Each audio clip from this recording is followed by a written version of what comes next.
Novi Diana Fauzi SSMA, kelahiran Magelang, 16 November 1976. Pustakawan di Universitas Muhammadiyah Yogyakarta. Ia terlibat sebagai pengurus pusat di FPPTI dan Forum Perpustakaan Perguruan Tinggi Muhammadiyah Aisyah. Pada tahun 2018, Novi berhasil meraih Pustakawan Berprestasi 1, Kopertis Wilayah 5, Yogyakarta. Salah satu inovasi unggulannya adalah klinik skripsi, yang merupakan pelatihan literasi informasi untuk mahasiswa yang sedang menulis skripsi.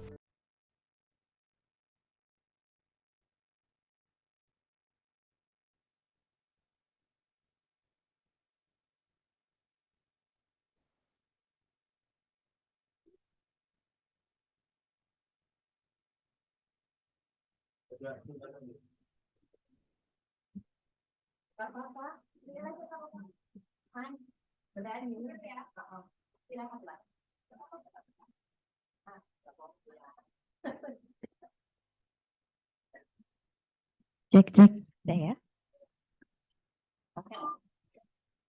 Assalamualaikum warahmatullahi wabarakatuh. Bapak Ibu Dewan Juri yang kami hormati dan teman-teman finalis Pustakaan Berprestasi 2023 yang berbahagia. Hari ini saya berkesempatan untuk mempresentasikan topik kedua, yaitu persepsi dan konsep repositori open access versus closed access. Pertanyaan yang sering timbul ketika perpustakaan bertemu adalah, ketika ngobrolin terkait dengan repositori, apakah open access ataukah closed access? Hal ini menjadi perbincangan hangat dan menjadi perseteruan yang luar biasa. Banyak pihak yang berkepentingan di sana. Jadi Bapak Ibu, kalau boleh saya tanyakan kepada Bapak Ibu semua yang ada di ruangan ini, siapa sajakah yang sudah open access? Boleh tunjuk tangan? Oke. Siapa yang closed access? Nah, ada beberapa yang sudah open access. Kita berharap sekali suatu hari semoga semuanya akan menjadi open access. Ya, jadi judul yang kami sampaikan hari ini adalah Open Access Repository. Sudah siap? Ya, saya Novi Diana Fauzi dari Universitas Muhammadiyah Yogyakarta. Bapak Ibu, kalau kita berbicara terkait dengan institutional repository, jadi komitmen organisasi ini paling penting menurut Clifford Link. Beliau adalah direktur dari Coalition for Network Information di tahun 2023, mengatakan bahwa paling penting itu komitmen organisasi yang di dalamnya terkait dengan pengelolaan materi digital, kemudian pengorganisasian, dan yang terakhir adalah akses atau pendistribusian. Pengelolaan materi digital itu kayak apa? Misalnya, apakah perlu ada bookmark di dalamnya? Kemudian misalnya apa lagi? Bagaimana cara mengelolanya? Kemudian pengorganisasian, siapa saja, aturannya bagaimana, dan lain sebagainya. Kemudian setelah itu yang ketiga, akses atau pendistribusian. Maksudnya seperti apa? Maksudnya apakah dia harus open access ataukah closed access? Jadi kalau berbicara tentang open access berdasarkan pendapat dari Sin dan CKT di tahun 2014, bahwa yang namanya open access itu terdiri dari beberapa hal. Digital, kemudian online, free of charge, and free of most copyright, serta licensing restriction. Artinya apa di sini? Digital nih, jelas bentuknya dalam bentuk digital. Online, dilayangkan secara online. Free of charge, gratis, nggak pakai bayar. Free of most copyright, nggak ada copyrightnya. Kemudian licensing restriction-nya juga free of licensing restriction. Jadi nggak ada lagi tuh pembatasan-pembatasan khusus. Kemudian apalagi? Nah, hari ini kita akan membahas terkait dengan Open Access Electronic Thesis and Dissertation. Kita kenalnya OAETD. Ya, jadi apa saja? Kalau menurut Crow di tahun 2002 bahwa OAETD ini adalah a digital archive of the intellectual product created by the faculty, kemudian research staff and students of an institution, and accessible to end user both within and outside of the institution. Jadi semua digital archive yang dimiliki, yang dihasilkan oleh dosen, oleh peneliti, dan juga oleh mahasiswa di satu universitas, ya, yang bisa diakses baik oleh warga universitas maupun dari luar universitas, dari institusi yang lain. Ya, kemudian selanjutnya Bapak Ibu dan teman-teman sekalian, Kemudian apa sih yang terjadi selama ini? Ya, kalau berdasarkan pengalaman, berdasarkan pembicaraan gitu ya, banyak sekali kebijakan yang mempengaruhi. Kemudian apa yang harus kita kerjakan, apa yang harus dilakukan oleh repositori dari institusi ini. Jadi saya akan bercerita terkait permasalahan yang ada di OA ETD UMY. Jadi pada tahun 2016 bahkan sebelumnya kami mempunyai satu tempat untuk menyimpan ETD, dan karena sesuatu hal tempat itu tidak bisa kita sebut sebagai repositori. Kenapa? Karena banyak yang tidak repositori yang kami masukkan ke dalam situ. Dan kemudian saat itu banyak sekali kebijakan terkait dengan webometrik gitu ya. Kemudian banyak-banyakan jumlah konten dan harus terbuka gitu ya. Kemudian ada segala terutama karena kami kampus swasta, kebijakan webometrik ini menjadi sesuatu pemeringkatan yang penting sekali. Sehingga kebijakan-kebijakan organisasi komitmennya berubah menjadi mengarah kepada pemeringkatan. Ya, kemudian setelah itu akhirnya kami membangun repositori UMY dengan judul repository.umy.ac.id. Di sana jelas open access karena dengan kebutuhan pemeringkatan dan lain sebagainya. Bahkan di situ bisa terlihat buku open access, e-journal open access, thesis and dissertation juga, tulisan dosen, community services dan science penelitian juga ada di situ. Ya, ini semuanya open access. Tapi ternyata banyak permasalahan yang timbul setelahnya. Karena beberapa hal penelitian, kemudian penelitian payung dan lain sebagainya, akhirnya kebijakan terpaksa harus disesuaikan. Jadi kemudian terjadi lagi nih, ada permasalahan terkait dengan OA ETD di kami. Ya, di tahun 2016 karena banyak sekali terjadi perubahan kebijakan pimpinan terkait kebijakan pemerintah terkait dengan serah simpan karya ilmiah di tahun 2018, kemudian harus banyak peningkatan artikel jurnal oleh dosen dan banyak sekali peraturan-peraturan terbaru terkait dengan kenaikan pangkat dosen, akhirnya kebijakan organisasi pun dirubah mengarah ke sana. Ya, dirubah mengarah kepada kebijakan pimpinan yang kemudian kebijakannya berubah di tahun 2022. Repositori kami berubah menjadi etd.umy.ac.id. Kebijakan yang ada di dalamnya tidak lagi open access, tapi close access berdasarkan ramah repositori dikti ya. Kemudian di sana tertulis bahwa yang wajib untuk dilayankan secara terbuka itu di sana ada SK rektornya bahwa kebijakan ETD ini kemudian open access, aksesnya terbuka pada halaman sampul hingga daftar pustaka dan bab 1, tapi bab 2, 3, 4, 5 dan naskah publikasinya itu dengan akses tertutup.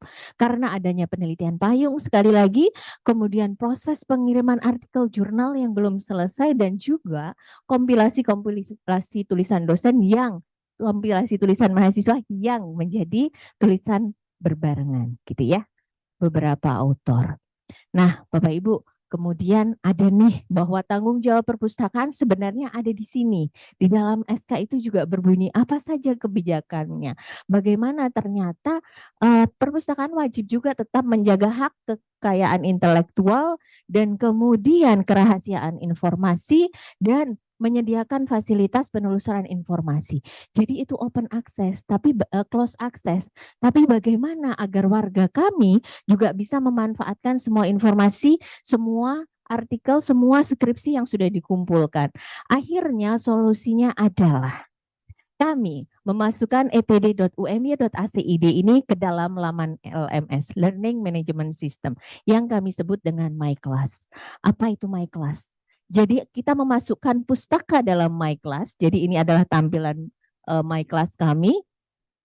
Di situ kita berkolaborasi dengan Lembaga Sistem Informasi dan Lembaga Pengembangan Pendidikan UMY. Jadi ada pustaka dan mahasiswa, semuanya harus kemudian menggunakan username dan password dan untuk mengakses semuanya. Tapi setelah itu kami berpikir, nggak hanya ETD dong ya, gitu ya. Tapi juga jurnal dosen yang selama ini close access mungkin tidak sempat diakses oleh mahasiswa, buku-buku karangan dosen ataupun e-book yang dimiliki UMY.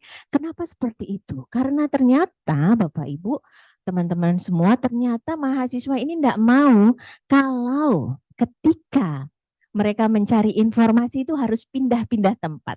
Jadi kami berusaha untuk menyatukan semuanya ke dalam satu laman, yaitu di My Class. Semua mahasiswa memanfaatkan ini, semua dosen memanfaatkan ini, dan mereka akan sangat dipermudah dengan mengakses dari My Class untuk mendapatkan informasi, sumber informasi yang dimiliki institusi. Dan tentu saja, Bapak Ibu, banyak manfaat yang diperoleh dari ini. Ya, manfaatnya apa saja. Jadi untuk institusi, ini jelas-jelas mendukung misi institusi. Ya, kemudian menyediakan akses sumber informasi. Kami memberikan semuanya kepada mahasiswa dan dosen, kemudian meningkatkan daya saing institusi karena pasti akan ada peningkatan banyak tulisan dan meningkatkan jumlah keterpakaian sumber informasi yang dimiliki. Kita beli untuk siapa? Kita buat untuk siapa? Tentu saja untuk Civitas Akademika. Dan yang kedua, manfaatnya ini dosen dan peneliti bisa untuk meningkatkan visibilitas dan juga impact faktornya.